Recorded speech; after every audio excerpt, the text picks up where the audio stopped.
معصوم کربلا ایک مرتبہ جناب زینب اسی راستے پر پیچھے پہنچی تو کسی بی بی کی آغوش میں سکینہ تھی.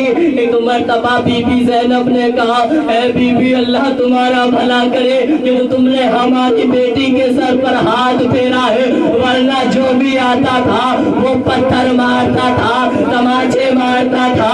اے بی بی خدا تمہارا بھلا کرے جو تم نے ہماری بیٹی کے سر پہ ہاتھ پھیرا. اے بی بی مجھے اپنا نام تو بتا دو, کل بروز قیامت میں اپنی اماں فاطمہ زہرا سے تمہاری شفاعت کراؤں گی. ایک مرتبہ شہزادی نے اپنے چہرے کو دکھا